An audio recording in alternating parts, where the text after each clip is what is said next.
오늘날 우리가 살아가는 시대, 또 우리 한국 사회가 많이 경제적으로 발전을 하면서 개인주의 문화가 굉장히 발달하는 것 같죠.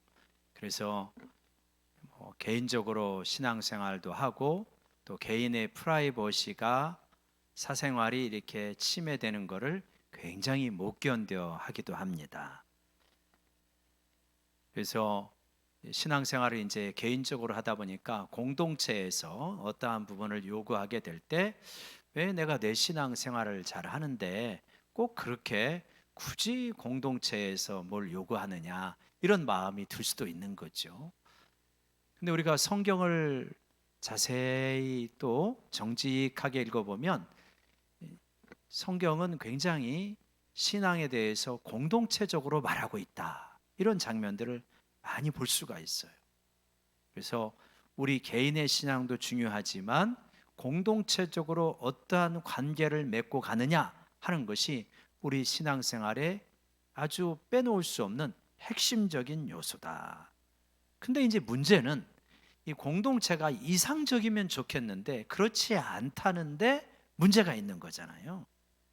처음에 교회 나오는 분들은 교회 공동체에 대해서 신앙 공동체에 대해서 이상적인 기대를 가지고 옵니다. 지도자에 대해서도 이상적인 기대를 갖죠.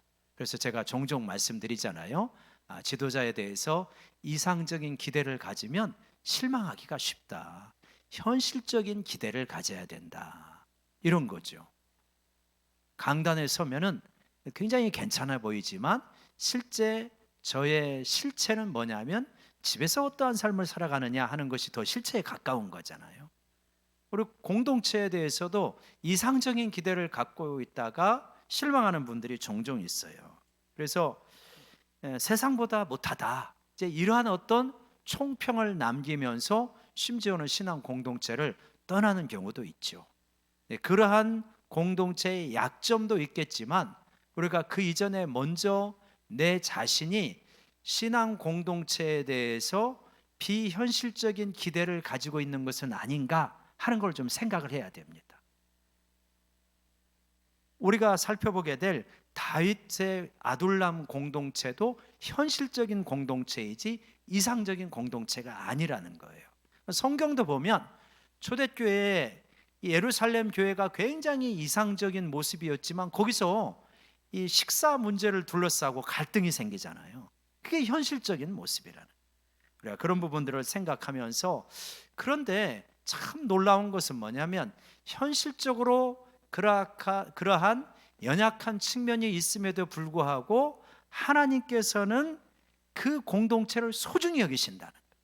그리고 그것을 통하여서 하나님께서 놀라운 역사를 이끌어 가신다. 네. 여러분, 이러한 하나님의 놀라운 경륜이 솜씨와 지혜가 오늘날 우리 영광교회 안에도 역사하고 있음을 믿습니다. 그래서 우리 하나님께서 교회를 기뻐하시면서 나의 사랑, 나의 신부라고 하시면서 이끌어 가셔요. 완벽해서가 아니에요. 그냥 사랑하시기 때문에 그런 거예요. 그러면서 점차 더 아름다운 공동체로 빚어가시는 거죠. 오늘 우리가 읽었던 이 본문을 보면 아둘람 공동체가 나옵니다. 다윗이 사울에게 계속 쫓깁니다. 사울에게 계속 쫓기니까 더 이상 머물 수가 없잖아요. 그래가지고 이제 가드 왕 아기스에게 피하게 됩니다. 근데 아기스에게 피했는데 신하들이 다윗을 바라보는 눈동자가 곱지 않아요. 저놈이 골리앗을 죽였는데 우리나라에 와가지고 어떤 짓을 하려고 그러지? 그러면서 계속 경계의 눈초리가 강해지니까 다윗이 안 되겠다 해가지고 미친 척을 하고 빨리 빠져나옵니다. 그러고 나서 들어간 곳이 아둘람 굴이에요. 아둘람이라고 하는 지역이 어디쯤이냐라고 하면 이제 이쯤이에요. 베들레헴하고 저기 서편이 블레셋 땅입니다. 그러니까 이제 베들레헴이 있고 예루살렘이 있고 아둘람이 있고 서편은 블레셋 땅이니까 경계쯤 되는 거잖아요. 저 공동체 이제 굴로 피하게 되는데 아둘람이 이제 굴을 요즘에도 가보면 이런 식으로 돼 있다 그래요. 그래가지고 밖에서 보면은 이렇게 숲이 있기 때문에 입구를 찾을 수가 없대요. 근데 막상 그 안에 들어가 보게 되면은 이렇게 굉장히 광대하다고 합니다. 그래서 600명, 700명 정도가 얼마든지 숨어서 생활할 수 있는 곳이 아둘람 공동체다. 그러니까 이제 여기에 지금부터 한 3,000년 전에 이 동굴 속에서 한 400여 명이 모여서 생활을 하고 도망을 다니고 있는 것입니다. 근데 우리가 1절에 보면 여기 이제 누가 오냐면 부모님과 형제들이 오게 되어집니다. 왜 그러냐면 사울이 계속해서 다윗을 죽이려고 하니까 형제들이 불안을 느낄 거 아닙니까? 잘못하다가는 사울에게 잡혀가지고 죽겠다. 그래가지고 다윗의 어떤 공동체 안으로 피하게 되는 거죠. 근데 우리가 그 큰 형을 생각하면 큰 형이 엘리압인데 엘리압이 다윗을 바라보면서 내 사랑하는 동생, 눈에 넣어도 아깝지 않은 동생, 너무너무 사랑스럽다 하는 마음을 가지고 살았을까요? 안 살았을까요? 안 살았죠. 왜 그러냐면 벌써 이게 엘리압이 다윗을 바라볼 때 별로 마음이 편하지 않을 것 같아요. 왜 그러냐면 기름을 부을 때 제일 처음에 자기가 먼저 지나갔잖아요. 그러면서 사무엘이 굉장히 반했어요. 그런데 하나님은 내가 엘리압 선택하지 않았다. 그리고 막내 다윗을 선택합니다. 형제가 8명이니까 나이 차이도 굉장히 나겠죠. 최소한 2년 잡아도 16년 차이 아니겠습니까? 거의 그 정도 차이가 나는데 이 기름을 자기에게 붓지 아니하고 막내에 부어가지고 그 마음이 불편했을 것 같아요. 그런데 전쟁터에 다윗이 아버지의 심부름을 오게 되잖아요. 그때 엘리압이 이 병사하고 골리앗에 대해서 이야기하는 걸 보면서 불같이 화를 냅니다. 너는 쓸데없는 호기심만 강해가지고 여기 전쟁 구경하러 왔지? 막 그러면서 막 야단치는 장면이 있지 않습니까? 그러니까 다윗이 억울한 거죠. 내가 무엇을 했습니까? 그게 아니고 나는 저 골리앗에 대해서 묻고 있는 것뿐입니다. 이렇게 하면서 싸움을 할 수가 없죠. 큰형하고. 이제 그런 장면이 나옵니다. 이 형도 온 거예요. 왜 그러냐면 사울의 치하에서는 살 수 없으니까. 아무튼 갖가지 이유로 모이게 되어집니다. 형제들이 별로 즐거워하지 않았지만 다윗 안에 있는 것을 기꺼워하지 않았지만 어쩔 수 없이 모이는 거예요. 여러분, 우리 공동체에 모이는데도 다양한 배경들이 있습니다. 다양한 이유들이 있어요. 그러나 놀라운 것은 그 다양한 이유와 배경 그 너머에 하나님의 손길이 작용하고 있는 줄로 믿습니다. 우연히 우리가 이렇게 모이게 된 게 아니에요. 하나님께서 우리를 모아주신 거예요. 아둘람 공동체도 하나님께서 모아주신 거예요. 어떤 사람은 기꺼운 마음으로 왔지만 어떤 사람은 마지못해 왔어요. 그런데 거기에도 하나님의 손길이 있고 그 속에서 뭔가 이제 화학적 작용이 일어나면서 형제들이 처음에는 사이가 그렇게 좋지 않았지만 이 사이가 깊어지고 하나의 어떤 운명 공동체로 변모가 되어져 가게 됩니다. 형제들은 어쩔 수 없이 없다 치고 그렇다 치고 2절에 보면 어떤 사람들이 모여듭니까? 2절 한번 다시 보실까요? 보면 환난당한 모든 자와 빚진 모든 자와 마음이 원통한 자가 다 그에게로 모였는데 이런 이 세상에서 너무나 힘겹게 살아가고 있는 사람들이 모였어요. 그럼 이 사람들은 누구냐는 거예요. 이 사람들은 어떤 계기로 모인 사람들입니까? 이 사람들에서 생각할 때 두 가지 정도의 가능성을 생각해 볼 수 있어요. 첫 번째로는 뭐냐면 사울이 지혜로운 옳은 왕이 아닙니다. 다윗을 대하는 걸 보면 하나를 보면 열을 알 수 있잖아요. 어떻게 통치했을까? 자기에게 충성을 다 하는 사람은 아주 이렇게 많이 보장해 주겠지만 조금이라도 거슬리는 사람은 제대로 못 보는 게 사울입니다. 그러다 보니까 이 나라를 제대로 바르게 통치하지를 않으니까 그 속에서 불의함 때문에 고통을 받는 사람들, 그래서 바른 말을 하다가 핍박을 받고 나온 사람들도 분명히 여기 왔을 거예요. 그런가 하면 빚진 자들도 있지 않습니까? 이런 사람들은 어떤 겁니까? 그 당시 사회에 제대로 적응하지 못한 비주류의 사람들, 비주류 사람들도 여기에 모여들었다. 그러니까 이들이 뒤섞여 있을 것입니다. 그러니까 이들이 뒤섞여 있는 이들의 문화 어땠을까 생각해 보십시오. 아주 고상하고 이상적이었을까? 안 그렇겠죠. 사울 궁전에 있는 엘리트들의 문화에 비하면 이쪽의 문화는 고상하지 않았을 것입니다. 먹을 것 풍족하지 않았어요. 문화적으로 세련되지도 않았어요. 그러나 하나님의 임재는 사울 궁전의 엘리트들 속에 있는 게 아니라 여기서 치고받고 삐지고 싸우고 상처받고 그럼에도 불구하고 하나님 나라를 바라보는 아둘람 공동체에 하나님의 임재가 있는 줄로 믿습니다. 그래서 너무 고상하고 세련된 게 중요한 게 아니라 하나님이 이곳에 계시느냐가 중요해요. 이곳에 있는 사람들이 세련되지 않아도 하나님 나라를 열망하고 있느냐, 그게 훨씬 중요한 줄로 믿습니다. 아둘람 공동체는 그런 공동체였다는 거예요. 그래서 이 가운데 삐진 사람도 있고 싸운 사람도 있고 상처받은 사람도 있고 도망갈까 어쩔까 그런 사람도 있지만 이들을 하나님 나라 다윗 왕국의 기초석으로 하나님께서 빚어가셔요. 근데 이거는 아둘람 공동체의 모습만이 아니에요. 마가복음 2장에 보면 예수님께서 누구하고 같이 밥을 먹냐면 세리, 창녀, 죄인들하고 같이 밥을 먹습니다. 그러니까 그 당시 문화적으로 세련되고 고상한 바리새인과 서기관들과 제사장들이 예수님을 비난을 합니다. 어떻게 예수님은 저렇게 세리하고 창녀들하고 즐거워하면서 밥을 먹을 수 있냐? 정말 이상한 분이다. 그러니까 예수님께서 그렇게 말씀하시잖아요. 마가복음 2장 17절에서 우리 같이 한번 읽어볼까요? 시작. 예수께서 들으시고 그들에게 이르시되 건강한 자에게는 의사가 쓸데없고 병든 자에게 쓸데있느니라. 나는 의인을 부르러 온 것이 아니요 죄인을 부르러 왔노라 하시니라. 건강한 자에게는 의사가 쓸데없어요. 병든 사람에게만 쓸데가 있는 것입니다.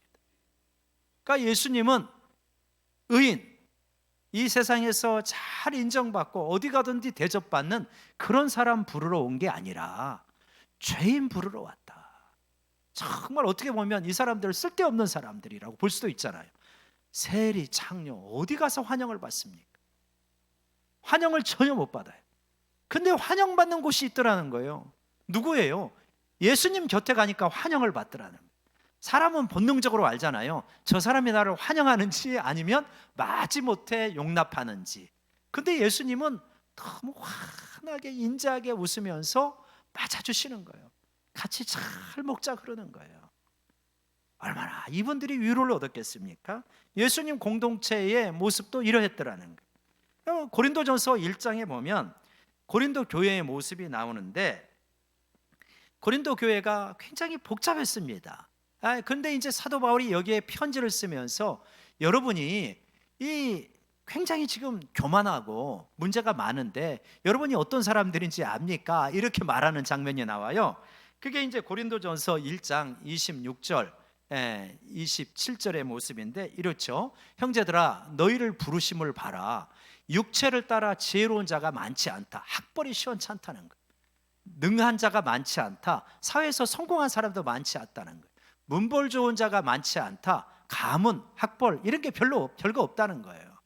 그러나 하나님께서 세상에 미련한 것들을 택해서 지혜 있는 자들을 부끄럽게 하시려고 세상에 약한 것들을 택해서 강한 것들을 부끄럽게 하시려고 너희를 선택하지 않았느냐. 이 말씀을 하시는 거예요. 여러분 이걸 보면 아둘람 공동체, 예수님 주변의 공동체, 고린도 교회 공동체 별로 그렇게 근사하지가 않습니다. 세련되지가 않아요. 평범함, 어쩌면 평범에도 미치지 못하는 사람들의 모습인 거예요. 우리들은 어떤 마음이 있냐면 사회적인 신분이 높은 사람의 곁에 있고 싶은 마음이 있어요. 그 사람의 후광 효과를 나도 좀 덧입고 싶다. 내 가치가 그 사람하고 같이 있으면 높아질 것 같다. 그런 사람 곁에 있고 싶은 마음이 있잖아요. 우리 공동체에 그런 사람이 많았으면 좋겠다. 이런 마음이 있을 수가 있는 거예요. 그런 분이 있으면 나쁘지 않습니다. 좋습니다. 잘못된 거 아닙니다. 그러나 그거보다 더 중요한 것은 뭐냐면 정말 우리 공동체에 모인 사람들이 하나님 나라를 열망하는 사람들이냐. 이것이 그 어느 것보다도 중요한 줄로 믿습니다. 이게 있어야지 다른 거는 부수적이라고 말씀을 하시는 거예요. 예수님의 공동체, 아둘람 공동체, 어떻게 보면 초라한 사람들의 공동체였지만 하나님 나라를 갈망하게 될 때 거기서 하나님께서 역사를 일으키셔서 거기서 하나님 나라의 일꾼들을 만들어 가십니다. 여러분, 영성이라는 것은 무엇이냐?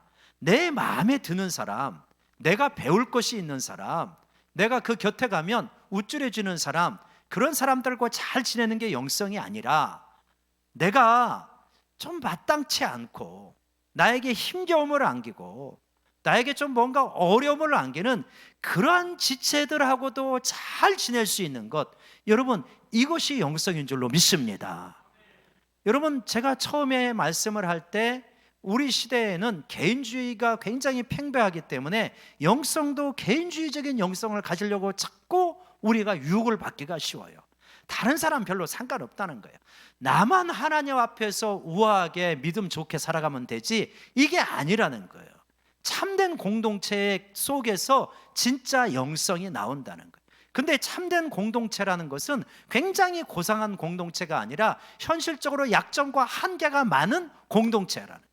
그 속에서 부딪히면서 그럼에도 불구하고 그 속에서 서로 참아가면서 하나님 나라를 갈망하고 그 가운데 성장하는 것이 진짜 영성인 줄로 믿습니다.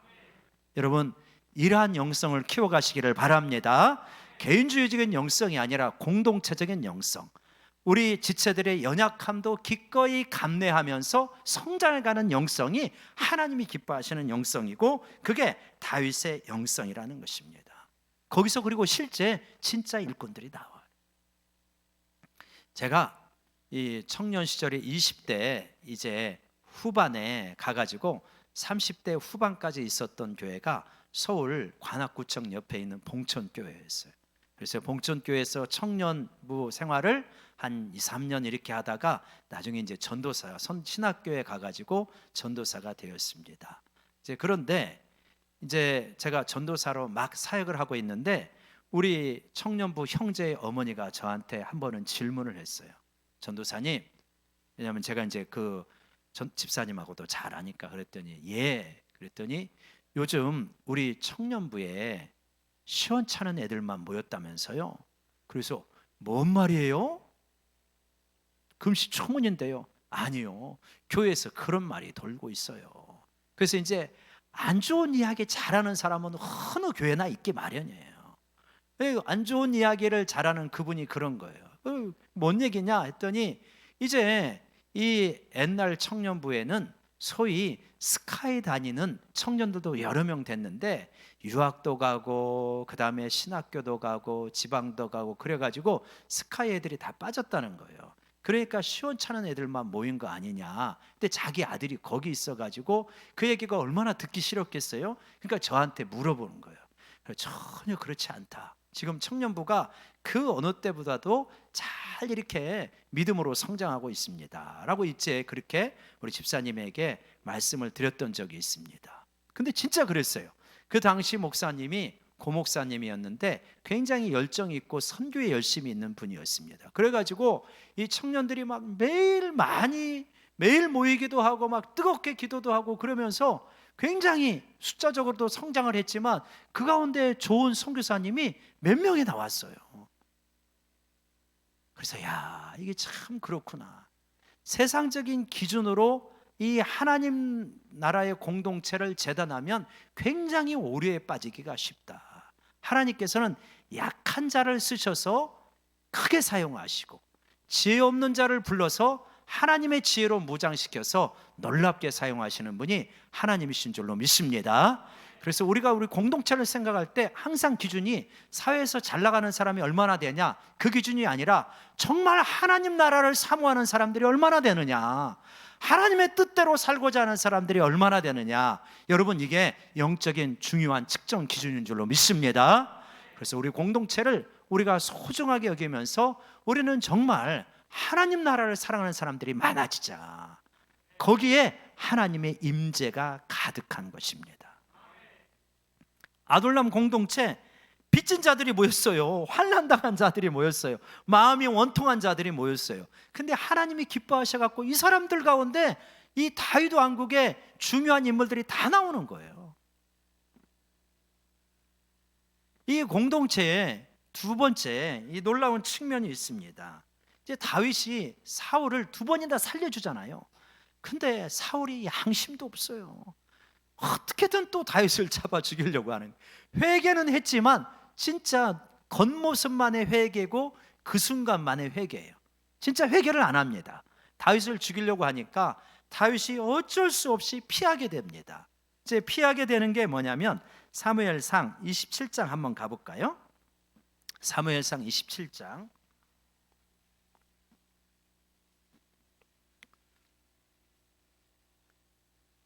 사무엘이 이제 그 블레셋의 가드 왕 아기스에게 피해 가지고 충성을 맹세하고, 그렇게 정치적 망명을 하니까 아기스가 다윗에게 이제 시글랏이라고 하는 작은 성을 주게 되어집니다. 한번 저기 보시면 이제 그렇게 돼 있죠. 시글랏이라고 보이죠? 이렇게 밑으로 쭉 내려오면 이제 시글랏이 보이는데, 이렇게 동편은 유다 땅이고 서편은 블레셋 땅이에요. 그 남쪽이 아직 블레셋의 경계와 영향력에 미치고 있는 아말렉 족속이라든가 그런 족속이 밑에 살고 있어요. 다윗이 시글랏에 거주를 하면서 정치적 망명을 하고 가드왕 아기스의 어떤 그 우산, 이 무력의 우산 밑에 있으면서 시글락에 머무르면서 다윗이 이제 그러는 거예요. 자기 600명의 군사들을 이끌고 있잖아요. 이걸 먹여 살려야 되는 거예요. 그럼 어떻게 먹여 살리냐? 전쟁을 해가지고 전리품이 있어야 먹여 살리는 거예요. 그럼 어디로 가냐면 밑으로 가가지고 아말렉 족속들을 진멸합니다. 근데 아말렉 족속은 이스라엘의 원수예요. 하나님께서 사울에게 아말렉 족속을 진멸하라 그랬잖아요. 그러니까 하나님의 크신 뜻에 합당하게 아말렉 족속을 진멸하고 이스라엘에게 유익하게 하는 거예요. 근데 그렇게 진멸하고 나서 다 진멸하고 전리품을 가지고 옵니다. 근데 왕에게 보고를 해야 될 거 아니에요. 그러니까 누구에게 보고하냐면 이 가드왕 아기스에게 보고를 합니다. 그러면서 뭐라고 보고를 하냐? 유다의 백성들을 쳐가지고 진멸을 하고 전리품을 뺏어왔습니다. 이렇게 보고를 하는 거예요. 왜 그렇게 보고를 할까요? 그렇게 보고를 안 하면 블레셋의 영향권에 있는 아말렉이라든가 이런 족속을 쳤다고 하면 아기스가, 야 이놈아, 내가 언제 그런 걸 너한테 시켰어? 그게 우리의 동맹이야. 왜 함부로 아말렉을 쳐? 이렇게 할 거 아닙니까? 적은 내 편이잖아요.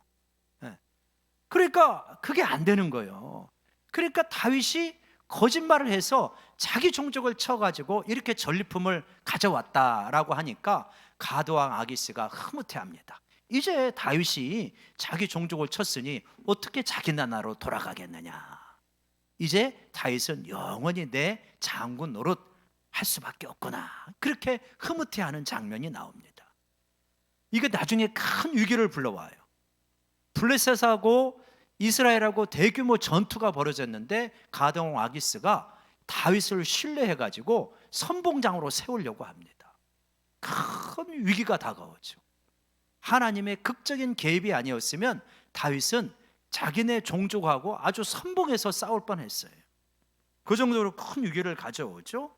그러니까 이거를 보면 이거를 어떻게 해석해야 되냐 하는 문제가 생기는 거예요. 우리가 성경을 읽어갈 때, 그래서 두 가지 해석이 있어요. 뭐라고 하냐면 다윗도 변질됐구나. 다윗도 어쩔 수 없구나. 상황이 어려워지고 힘드니까 정치적 망명도 하고 그것도 바른 것이 아닌데 거기다가 아말렉 족속을 진멸하고 왕에게 거짓말까지 하고 다윗이 변질됐구나. 이렇게 보는 견해가 있는 거예요. 그런가 하면 어떤 사람들은 세속적인 관점에서 그거 다윗이 지혜롭게 행동한 거다. 아니 그 수백 명을 이끌고 있는 장군이 그거 어떡하냐. 가드왕이 충분하게 먹을 거 주지도 않으면 어떻게든 이 공동체를 살리고 공동체를 키워야 나중에 왕이 될 거 아니냐. 아주 지혜로운 장군이다 라고 이렇게 해석을 하는 경우도 있어요. 여기서 잠깐만 밖으로 나가서 우리가 한번 이 사회에서 정의라고 하는 문제가 그렇게 간단한 것이 아니다. 특히 지도자가 어떤 그룹을 이끌어가면서 정의롭게 행한다는 것은 그렇게 단순한 것이 아니다 하는 말씀을 잠깐 나누고자 합니다. 마이클 샌델의 정의란 무엇인가 라고 하는 것에 보면 이런 질문이 나와요. 당신이 기관차 운전사예요. 기관차를 운전을 하고 쭉 가고 있는데 이게 기관차의 브레이크가 고장이 난 거예요. 고장이 났는데 앞에 보니까 5명이 이렇게 있는 거예요. 철로에 있어가지고 그냥 칠 수밖에 없는데 그러면 5명이 죽어. 근데 옆에 선로를 보니까 1명이 있는 거예요. 그래가지고 기관차를 급격하게 돌리면 그러면 1명만 죽일 수 있다. 그래서 마이클 샌델이 하버드생들에게 여러분 같으면 핸들을 돌려가지고 5명을 살리고 1명을 죽이는 선택을 하겠느냐 질문을 한 거예요. 그러니까 상당수의 하버드생들이 불가피하지만 그거 선택할 수밖에 없지 않느냐 이렇게 한 거예요. 그러니까 마이클 샌델이 이제 2번째 질문을 합니다. 자, 이제 앞에 5명이 있는데 당신이 육교에서 그것을 보고 있다. 근데 당신이 뛰어내려 가지고는 이 기차를 도저히 막을 수가 없다는 거예요. 근데 당신 옆에 뚱뚱한 사람이 있다. 체격이 좋은 사람이 있어서 이 사람이 뛰어내리면은 보기도 잘하고 또 기차가 막힐 수 있을 때 당신이 그 뚱뚱한 사람을 밀겠느냐? 어떨 것 같습니까, 여러분? 못 밀죠. 그러면 그 차이가 뭐냐는 거예요. 이쪽으로 갔을 때 1명을 죽이는 5명을 살리기 위해서 1명을 죽이는 거는 선택하고 여기서 1명을 밀어가지고 1명을 죽이고 5명을 살리는 것을 선택하지 못하는 차이는 무엇이냐라고 하는 이러한 질문을 던지죠. 정의의 문제는 그렇게 간단하고 단순한 게 아니라는, 우리가 이 땅을 살아가면서 믿음으로 살아가는 문제, 다윗이 하나님을 사랑하였지만 믿음으로 살아가는 문제는 그렇게 칼로 두부 자르듯이 딱딱 잘라가지고 답이 나오는 게 아니라는 거예요. 상당히 고차원의 방정식을 풀어갈 수밖에 없는 것이 다윗의 입장이었고 우리가 이 땅을 살아가면서 부딪히는 문제다라고 하는 것이죠.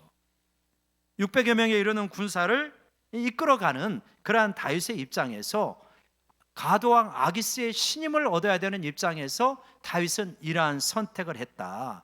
그런데 이 선택이 옳은 것이냐? 누가 옳다고 하겠습니까? 최선이냐? 누가 최선이라고 하겠습니까? 할 수 없다는 거예요. 그러나 이 부분에 대해서는 성경은 침묵을 지키고 있어요. 하나님이 다윗의 인생에 대해서 최종적으로 평가를 하면서 뭐라고 그러십니까? 이 다윗은 내 마음에 합한 사람이다. 우리아의 일 말고는 내가 그렇게 다윗에 대해서 이 다윗을 싫어하고 다윗에게 못마땅하고 그런 것들이 별로 없는 사람이 다윗이다라고 하나님께서 총평을 하시잖아요. 그러니까 이것을 다윗을 바라볼 때 그래도 다윗은 그래, 다윗은 잘못한 거야. 물론 잘못했지만 막상 우리의 삶 속으로 들어와서 복잡한 문제가 생기면 간단하지가 않습니다. 생각보다. 내가 사업을 하고 있습니다. 사업을 하고 있는데 중요한 거래처인데 그 사장님을 만나서 식사도 해야 되고 대접도 해야 되는 입장이에요. 근데 이분이 만나서 이야기할 때마다 이 안 좋은 이야기를 계속하는 거예요. 교회에 대해서 부정적인 이야기를 계속하는 이 사람을 계속 만나면서 내가 이 사업체를 운영해 가야 되는가? 이런 질문이 얼마든지 있을 수 있죠. 그런 사람이기 때문에 내가 신앙을 지키기 위해서는 접어두자, 망해도 할 수 없다, 안 만나자, 거래처 끊자, 그렇게 할 수 있습니까? 내가 눈이 뼈도 잘못 뼈지, 진짜 단단히 뼈지. 내가 이 신랑을 만나가지고 결혼 생활을 했는데 이 신랑이 너무 냉소적이야. 교회에 대해서 너무 부정적이야. 그리고 교회에 대해서 부정적인 뉴스만 나오면 계속 이 믿음 생활을 열심히 하는 아내를 조롱합니다. 그러면 이런 신랑하고 헤어져야 됩니까? 쉽지 않죠. 그렇게 할 수 없는 거잖아요. 어쩔 수 없이 우리가 수용해야 되는 현실이 있는 거예요. 그 가운데서 우리 나름대로 그 가운데서 현실적인 대안을 최선을 다해 찾는 수밖에 없는 것이 우리의 현실이다. 그래서 하나님은 다윗이 이렇게 거짓말을 하면서 가도왕 아기스의 신임을 얻었던 장면에 대해서 성경은 평가하고 있지는 않아요. 이것이 옳다고 말하고 있지도 않고 우리가 옳다고 볼 수 있고 최선이라고 생각할 수도 없어요. 다윗은 상당히 위태로운 길을 지금 걸어가고 있다. 이 장면을 볼 수 있어요. 그런데 그 위태로운 길을 걸어가고 있는데 다윗이 선택한 거하고 사울이 선택한 거하고 굉장히 대조가 되는 장면이 바로 뒤를 이어서 나옵니다. 그게 뭐냐면 사무엘상 28장이에요. 다윗도 지금 막바지고요, 사울도 막바지입니다. 근데 굉장히 지금 서로가 위태로운 그러한 지금 이 여정을 밟아가고 있어요. 근데 사울이 블레셋하고 대규모 전쟁이 벌어졌습니다. 근데 하나님의 어떤 응답이 있어야 되는 거예요, 지금 사울이. 근데 우밈과 둠밈을 통하여서 하나님의 뜻을 묻는데 답이 안 옵니다. 선지자로 물어보는데도 답이 안 옵니다. 꿈으로도 어떤 답이 안 와요. 그래서 어떻게 해야 될까 굉장히 고민하다가 누구를 찾아가냐? 신접한 여인을 찾아갑니다. 무당입니다. 신접한 여인을 찾아가요. 근데 사울이 옛날에 신접한 여인을 다 내쫓았거든요. 근데 자가당착이죠. 자기가 내쫓고 지금 다급하니까 찾아가는. 그래갖고 사무엘을 불러달라는. 근데 정말 이게 사무엘이 신접한 여인이 구슬을 하든 초은수를 하든 뭐 해가지고 쫙 하니까 사무엘이 영이 쫙 올라오는 거예요. 여러분, 사무엘 영이 쫙 올라왔는데 이거 성경 읽다가 이게 도대체 누구야 이게? 사무엘에 맞아? 이런 궁금증 안 가진 사람 별로 없을 거예요. 여러분, 이게 사무엘입니까? 사무엘 아니에요. 사무엘 아닙니다. 사무엘이 아니고 사울의 눈에 사무엘로 보였다는 거예요. 사울은 지금 사무엘을 너무 절박하게 찾고 있는 거예요. 그래서 사울의 눈에 사무엘처럼 보인 영이 올라온 겁니다. 여러분, 그런 장면이 있다고 그러죠. 각국의 귀신은 모양이 다르다. 중국의 귀신은 관우 귀신, 관운장, 장비 이런 장군의 귀신으로 많이 나타나고요. 한국의 귀신은 뭘로 많이 나타나느냐? 가족 귀신으로 많이 나타나. 그러면은 중국에는 왜 가족 귀신이 안 나타나고 장군 귀신이 나타나고 한국에는 왜 이순신 귀신 뭐 이런 게 안 나타나고 가족 귀신으로 나타나? 왜 그러겠습니까? 그들의 문화 속의 DNA가 그거에는 매이는 거예요. 장군의 중국 사람들이 많이 매이는 거예요. 그래서 관우가 나타나서 말을 하면 혹하고 빠지는 거예요. 한국 사람들은 자기 작은 할아버지, 형제, 오촌 할아버지 보지도 못했던 그분이 나타나면 쑥 빠지는 거예요. 갖고 그 말에 그냥 혹해가지고 구슬해야 된다, 뭘 해야 된다 이러면은 그냥 쑥 빠져가는 거예요. 그러니까 그들의 문화에 매이는 것에 귀신이 그 형상을 띠고 나타나는 거예요. 마귀 속임수죠. 사울은 사무엘에게 완전히 매여 있는 거예요.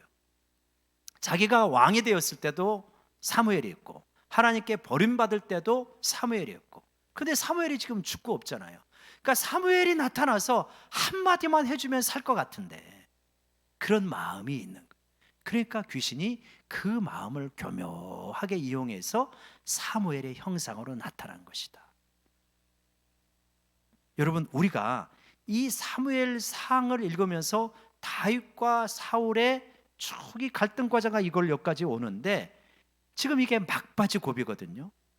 막바지 고비인데 막바지 고비에 사울은 처음에 전도 유망하게 출발을 했잖아요. 계속 몰락의 길을 걷다가 마지막 최후에 누구에게 의지합니까? 신접한 여인에게 의지합니다. 우리는 사울의 결말을 알고 있는 우리들은 전지적인 작가 시점에서 사울에게 뭐라고 응원하냐면 사울아, 사울아, 거기가 마지막 기회다. 당신이 돌이킬 수 있는 마지막 기회야. 하나님이 아직 당신을 완전히 버리지는 않으셨어. 그 자리에서 회개만 하면 살 수 있다. 이렇게 우리가 응원을 하고 있어요. 이걸 읽으면서. 사울은 근데 그 마지막 기회에 귀신에게 찾아가요. 그리고 나서 전쟁터에서 끝나죠. 죽죠. 여러분, 아무리 상황이 다급하고 힘들어도 점치는 데 찾아가고 귀신에게 쫓아가는, 여러분, 그런 일이 절대로 있어서는 안 된다는 것을 마음속에 새기고 또 새기시기 바랍니다. 그거 완전히 망하는 길이에요. 거기는 아무런 소망이 없어요. 다급하면 다급해봤자 뭐가 다급한 거예요? 왕에서 내려오는 것이 끝이잖아요. 사울에게 그것밖에 안 남았거든요. 근데 귀신에게 쫓아가서 완전히 몰락하는 거예요. 다윗은요, 지금 유태로운 지경이었잖아요. 근데 유태로운 지경이었지만 다윗은 절박한 순간에 가드왕 아기스에게 거짓말을 했지만 다윗은 하나님을 떠나지 않아. 끝까지 하나님을 붙들고 있는 거예요. 자기 공동체를 붙들면서 끝까지 하나님을 붙들고 현실적인 이러한 안타까운, 우리가 볼 때는 안타까운 선택을 했지만 하나님을 붙들고 있는 거예요. 우리는 이 다윗의 입장을 바라보면서 똑같이 또 전지적인 작가 시점에서 다윗에게 이렇게 말하고 있는 거예요. 다윗아, 다윗아, 다윗 왕이요, 조금만 참으십시오. 이제 막바지에 다다랐습니다. 이러지 않습니까? 근데 이 성경 안에 있는 사울과 다윗은 자기가 지금 막바지라는 걸 알아요? 몰라요? 모르죠, 당연히. 그러니까 귀신을 쫓아가고 다윗은 거짓을 말하면서까지 현실적인 대안을 찾고 이렇게 하는 거죠. 그러면서 우리는 응원을 하면서 안타까워하고 이 다윗에게 힘을 불어넣어 주려고 하고 이러고 있는 거죠. 그러고 나서 잠깐 내가 성경에서 눈을 뜨고 내 상황을 바라보니까 나도 그렇구나. 이걸 생각하는 거예요. 나도 그렇구나. 나도 인생이 정말 절박하고 다급한 순간에는 절대로 이런 선택을 해서는 안 되겠구나. 이 결심을 하게 되고요. 지금 다윗이 10여 년 광야 생활을 하고 있는 거거든요. 이 광야 생활을 하고 있는 다윗을 바라보면서 내가 한 10여 년 고생을 했는데 이 생활이 막바지에 다다랐겠구나. 여기서 조금만 더 힘을 내자. 이렇게 우리 자신에게 적용을 성령님께서 해주시는 줄로 믿습니다. 여러분, 현실의 신앙 공동체는 두 가지 점에서 상당히 경이로운 측면이 있습니다. 첫 번째 측면은 뭐냐면 비주류들이 많이 있다는 거예요. 신앙 공동체 사회에 비주류이 많이 있는데 사회의 비주류가 문제가 아니라는 거예요. 하나님께서는 사회의 비주류를 하나님께서 놀라게 빚어서 하나님 나라의 주류로 바꾸어 가시는 게 하나님의 솜씨다. 이를 믿으시기 바랍니다. 하나님 나라의 공동체는 현실 속에서는 때로는 이상적이지 않다는 거예요. 순백색의 선택만 하는 게 하나님 나라 공동체가 아니라는 거예요. 때로는 얼룩이 묻을 수밖에 없는 그러한 선택을 할 수도 있는 게 하나님 나라의 공동체다. 그런데 그 공동체를 긍휼히 여기시면서 성화시켜 가시면서 아름다운 공동체로 또 빚어 가시는 분이 하나님이시다. 이 하나님의 지혜와 솜씨가 우리 공동체 안에 역사하고 있는 줄로 믿습니다. 그러니 이 공동체를 소중히 여기면서 서로를 사랑하고 아끼면서 소망을 주면서 신앙생활에 가는 우리 모두가 되기를 원합니다. 네, 기도하겠습니다.